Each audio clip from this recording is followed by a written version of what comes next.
Uma jovem, talvez uns 17 anos, acordava às vezes nas noites muito perturbada e assustada, em consequência de um pesadelo horrível, do qual só podia descrever como um homem vestido de preto, se aproximando cada vez mais dela de uma forma assustadora. Ela, em algumas vezes, explicou que naquele pesadelo era impossível para ela se mexer. E quando o homem misterioso esticava sua mão longa e assustadora para apanhá-la, ela simplesmente acordava. Seus pais lhe diziam para se acalmar, que não passava de um pesadelo, e que, embora muito assustador, não corria perigo de vida, até que lhe disseram para parar de ver filmes de terror, porque certamente, esse era o motivo de tais pesadelos, pois a garota era fã dos mesmos. No entanto, os sonhos se tornaram mais frequentes a ponto que a garota já estava com medo até de dormir. E nenhum dos remédios prescritos pelos médicos para dormir parecia funcionar para ela. Mas o pior, o muito pior, foi quando, em uma noite, à hora do jantar em família, a garota teve um episódio mais macabro. Ela começou a vomitar a comida na mesa. Seus olhos ficaram brancos e ela caiu no chão, sacudindo-se como se estivesse sofrendo de um ataque epilético. Porém, era algo que ela não sofria. Os pais, no entanto, viram a filha mudar com o passar dos dias. Quando ela estava bem, só falava do homem vestido de preto que viria buscá-lo.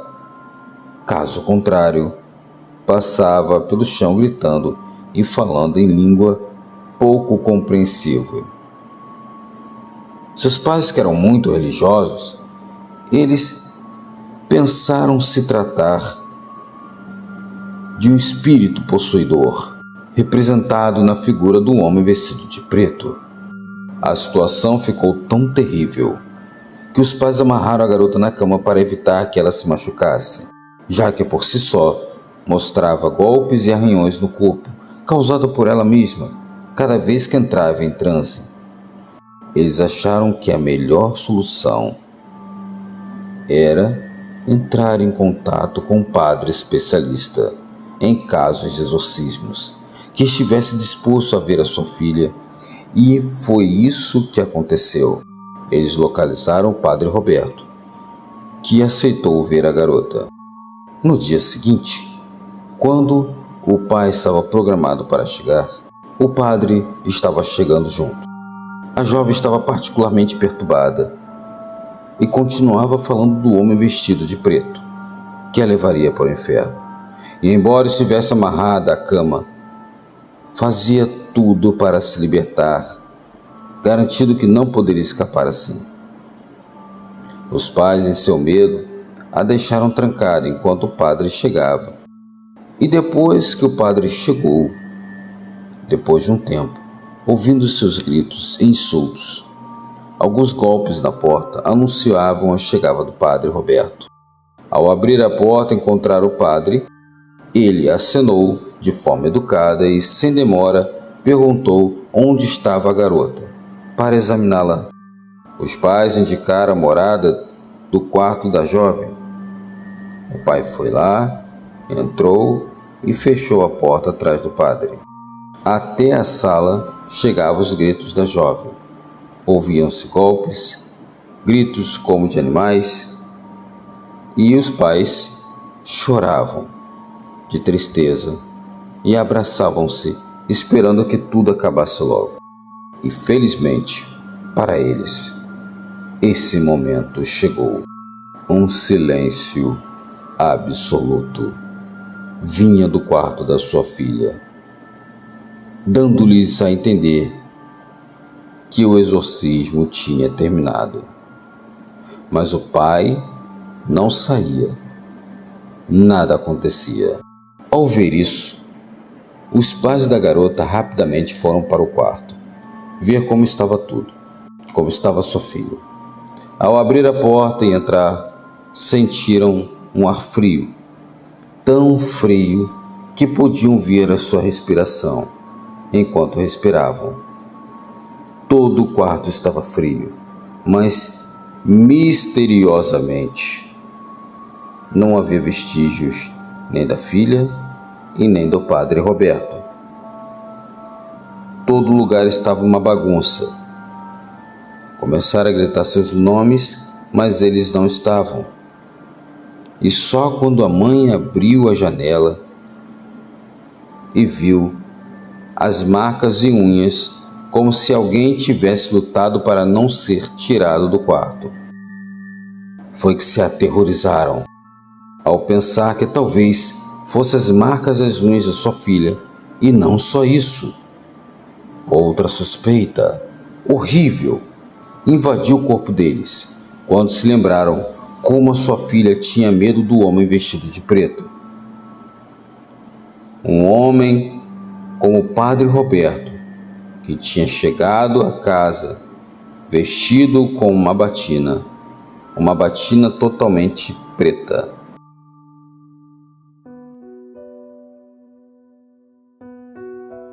Em uma zona rural esquecida pelo tempo, a fazenda de Gustavo e Nancy tornou-se uma lenda macabra, que poucos ousaram mencionar em voz alta. O que começou com uma história de abuso e vingança acabou envolvendo aqueles que a escutavam em um manto de terror. Gustavo, um veterinário respeitado de 35 anos, havia encontrado em Nancy, uma jovem órfã de 19 anos, mais do que uma esposa, encontrou uma vítima.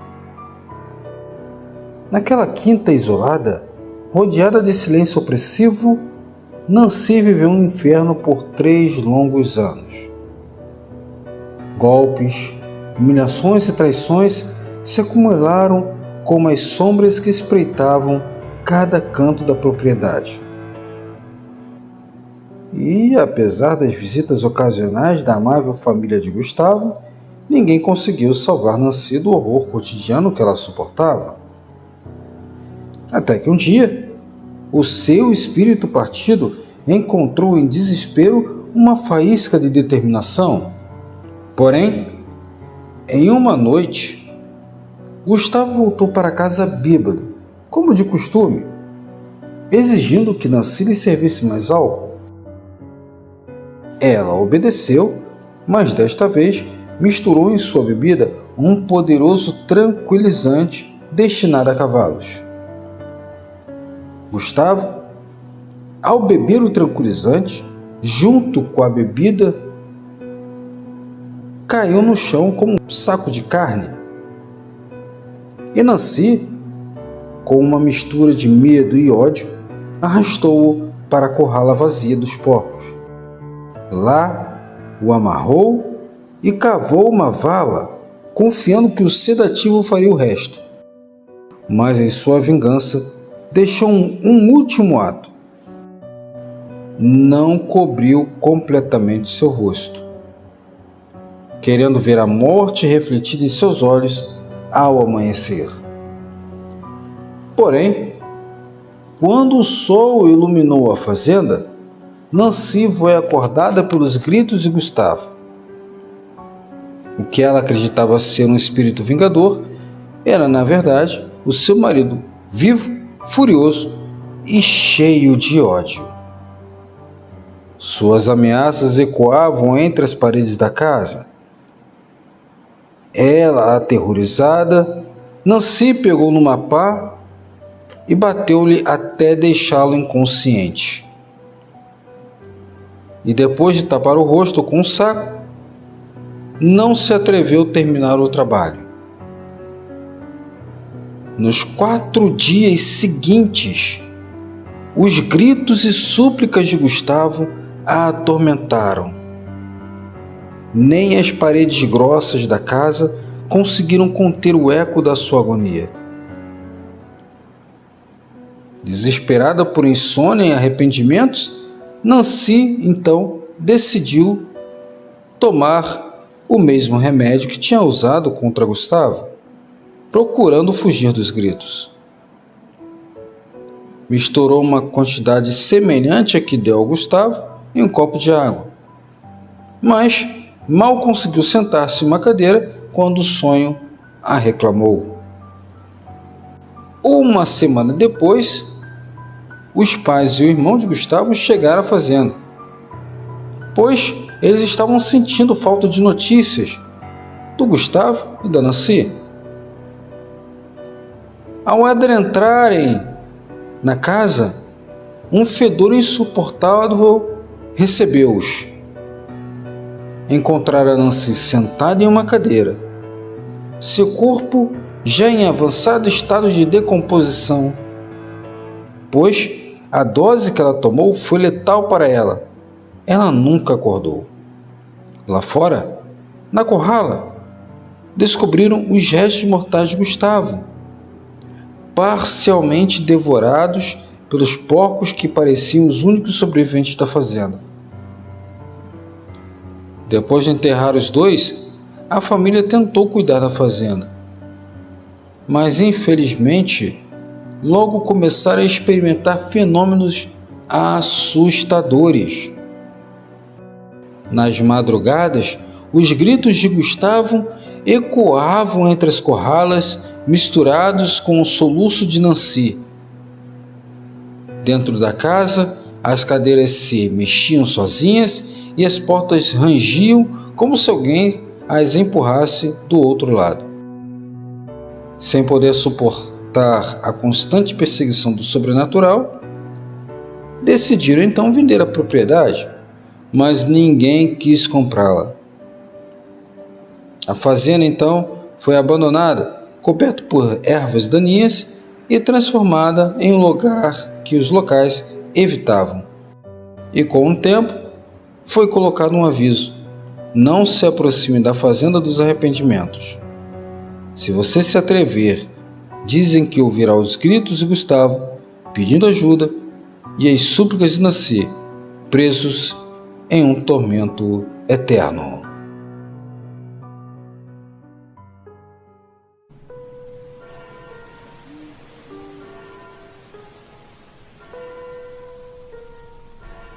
Em uma noite, estava sozinho no apartamento, no quinto andar do prédio.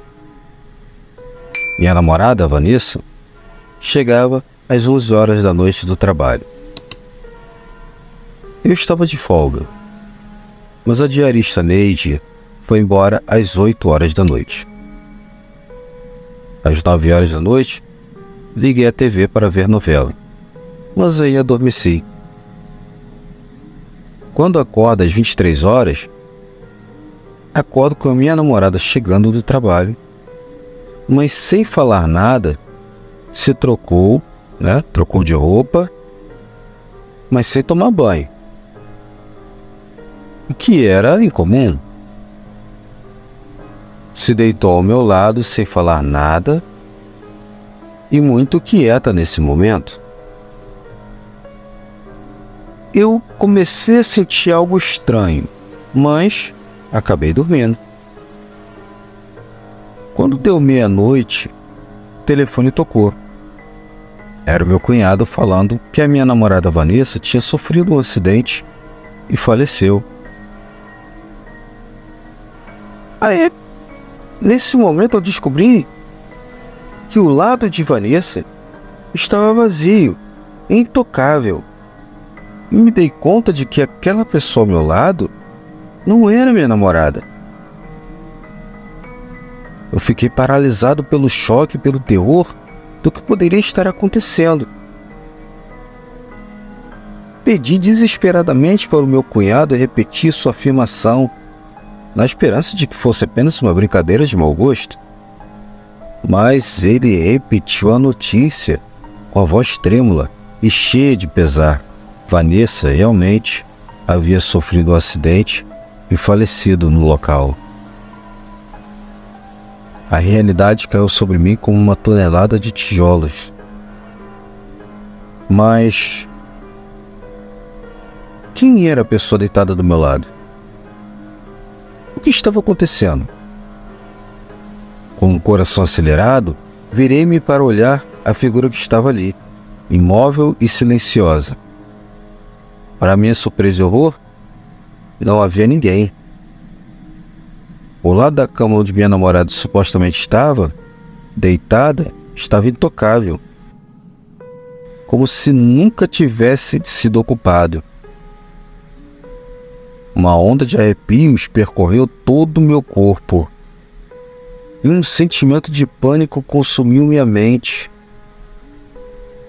Percebi então que a presença que eu sentia ao meu lado não era humana. Era algo sobrenatural, algo sinistro que havia se aproveitado da minha distração e adormecimento para se aproximar de mim. Nesse momento, a sensação estranha que eu havia sentido quando Vanessa supostamente chegou ganhou um significado sombrio. Fui tomado pelo medo, imaginando o que poderia ser e quais eram suas intenções. Corri para trancar todas as portas e janelas, rezando para que aquela entidade não encontrasse uma maneira de entrar no apartamento. A noite se arrastou lentamente. Cada estalo, cada som desconhecido fazia meu coração disparar. Eu me sentia completamente vulnerável e indefeso diante do desconhecido. Me perguntava se Vanessa estaria em paz, se ela me protegeria dessa entidade maligna. À medida que o dia amanhecia, a presença desaparecia gradualmente. Não tive coragem de sair do apartamento até ter certeza de que estava sozinho novamente. Fui assombrado por aquele evento traumático pelos dias seguintes, me questionando se aquilo tudo havia sido apenas uma alucinação causada pelo choque e pelo cansaço. Meses depois se passaram desde aquele incidente, mas a memória continua viva em minha mente. Nunca mais me senti à vontade em meu apartamento, e a sensação de estar sendo observado nunca desapareceu por completo. Agora, sempre que durmo, eu durmo com a luz acesa e mantenho todos os cômodos iluminados durante a noite. Nunca mais me senti verdadeiramente seguro. E o trauma daquela noite solitária no quinto andar nunca me abandonou.